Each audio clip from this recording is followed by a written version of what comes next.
नमस्कार, प्रणाम सब गोटे के। हम छी सोनाली कर्ण और आई हम अहाँ सब गोटे के समक्ष एक बेर फेर सँ उपस्थित छी एकटा नव गीत लऽ कऽ। और ई गीत के रचनाकार छथिन केसीएम राजन जी, जिनकर रचना के आई हम अपन स्वर के माध्यम से गाबा जा रहल छी।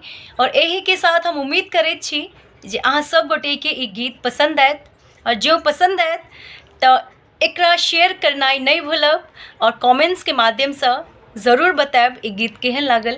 तो चलू सुनल जाओ इस सुंदर सन रचना।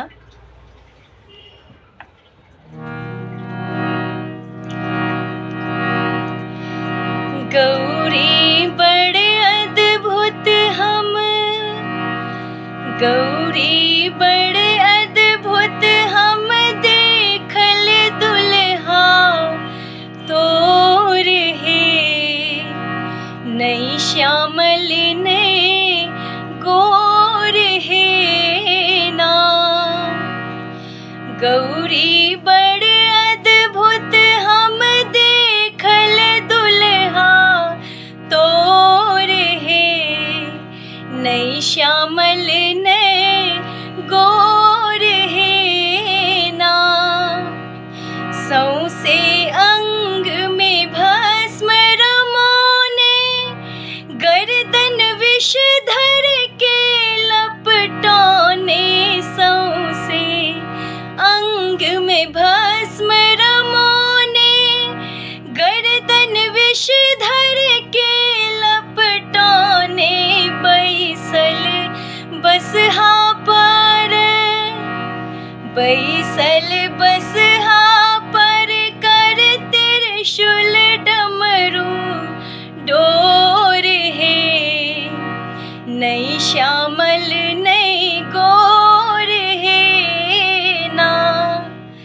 गौरी बड़े अद्भुत हम देखल दुल्हा तोर हे, नई श्यामल नई गोर हे ना। जटा सबा है गंगा धार, अजगुत के नेछ श्रृंगार। जटा सबा है गंगा धार, अजगुत के नेछ श्रृंगार। कर में मुंड माल सिर, कर में मुंड माल सिर, बाल चंद्र के जोर हे। वर्णन अछि थोर हे ना। गौरी बड़ अद्भुत हम देखल दुल्हा तोर हे, नई श्यामल ने गोर हे ना। मस्तक बीच में तेसर नयन, कर नित भांग धतूर भोजन।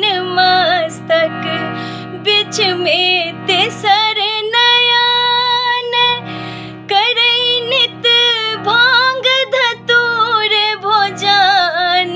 संग में भूत प्रेत, संग में भूत प्रेत बरे आते जग भर शोर हे, नई श्यामल नई गोर हे ना।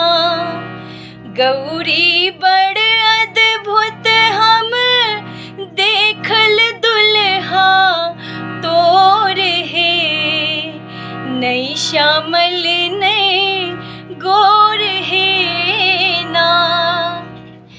अंत के दुल्हा के चुमाए, आए माई गेलन देखी पराई। अंत के दुल्हा के चुमाए, आए माई गेलन देख पराई। गौरी माई बाप छथ, गौरी माए बाप